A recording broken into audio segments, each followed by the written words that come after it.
algum lugar no Golfo Pérsico, um navio-tanque some do radar. Depois, vem o fogo.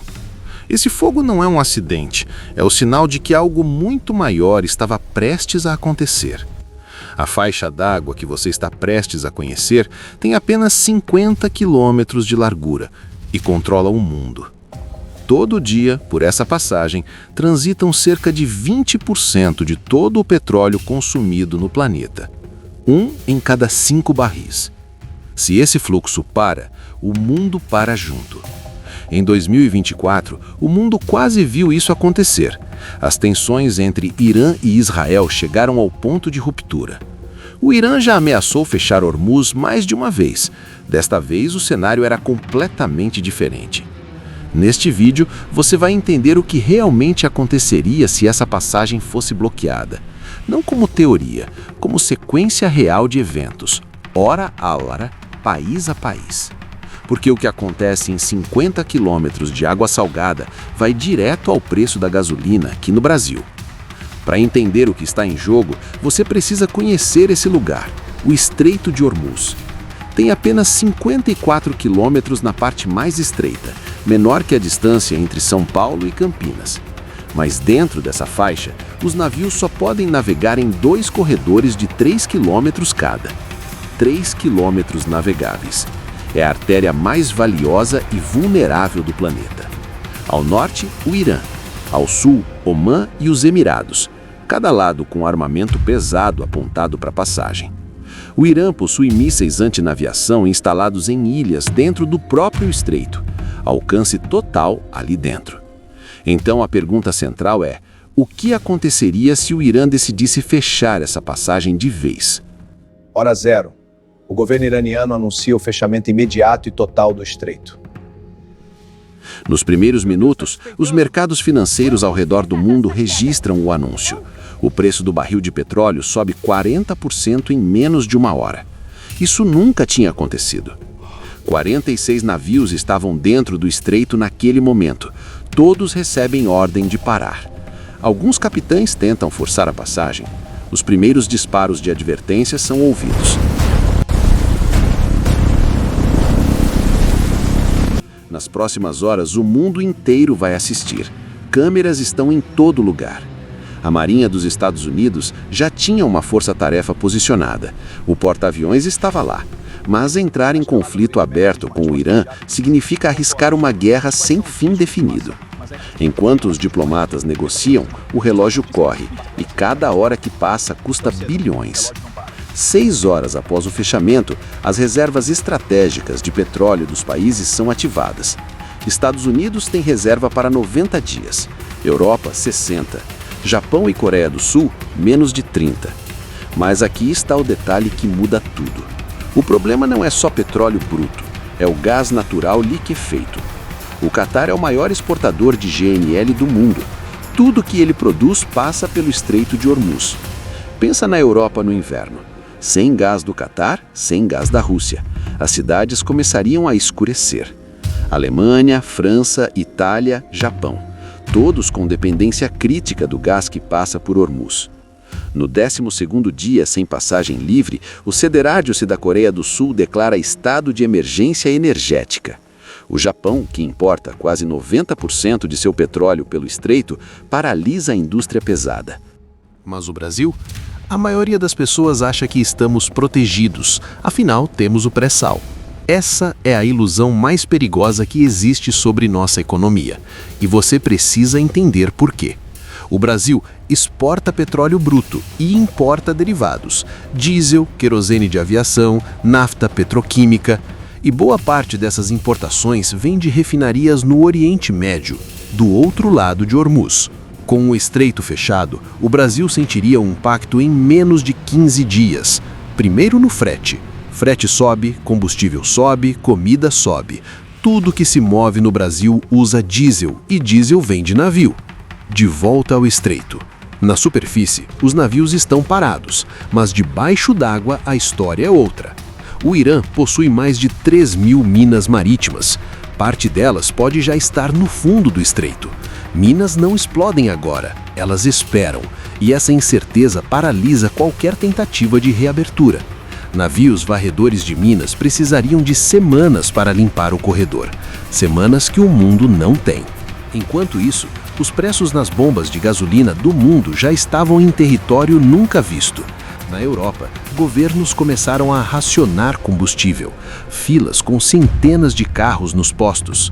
No Brasil, o preço da gasolina disparou. Viu quanto tá a gasolina? Deu um aumento absurdo. Meu Deus, quanto que tá? Isso é uma absurda! A crise chegou para todo mundo. Não vou nem conseguir encher o tanque.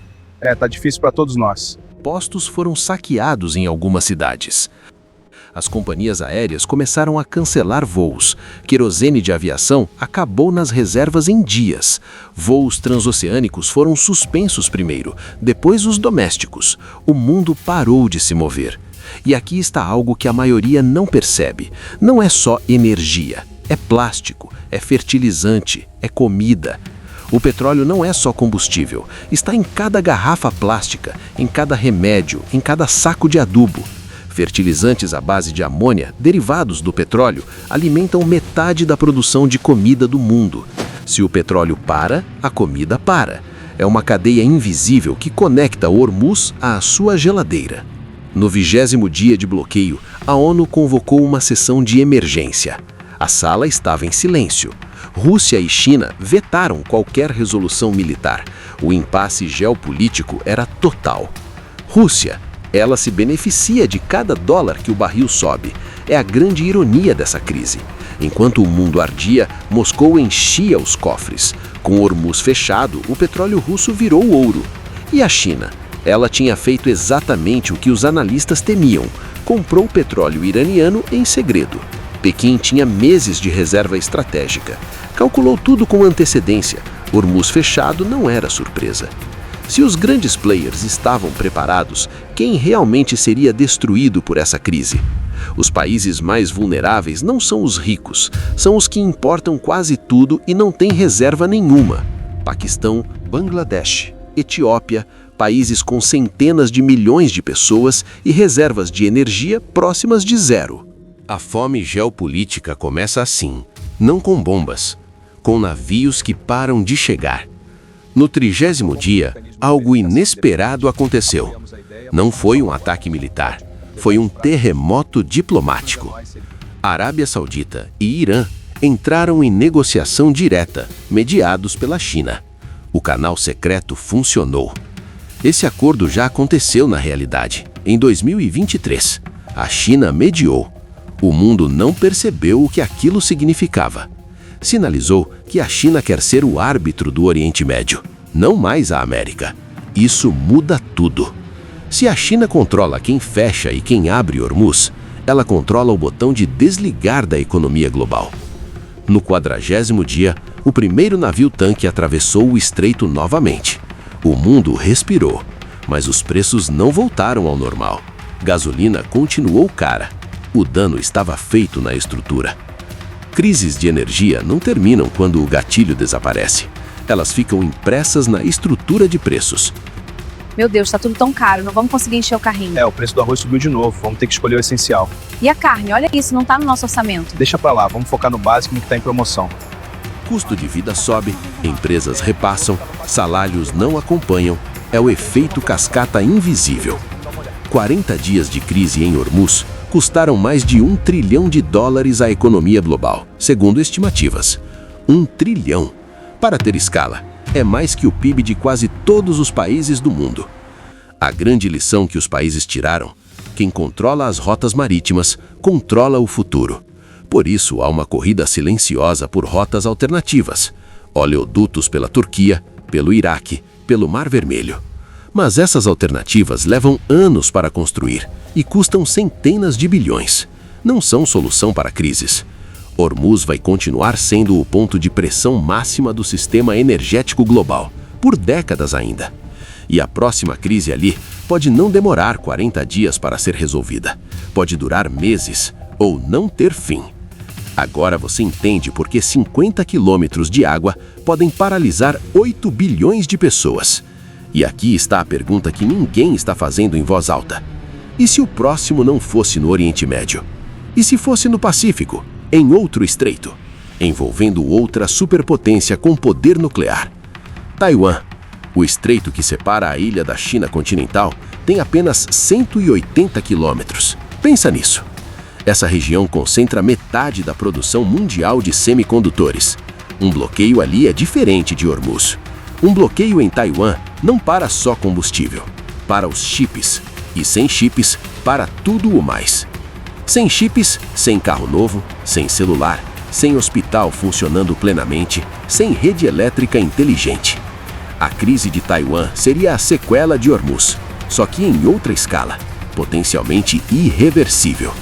Se Hormuz te assustou, Taiwan vai te deixar sem palavras. E esse é exatamente o próximo vídeo.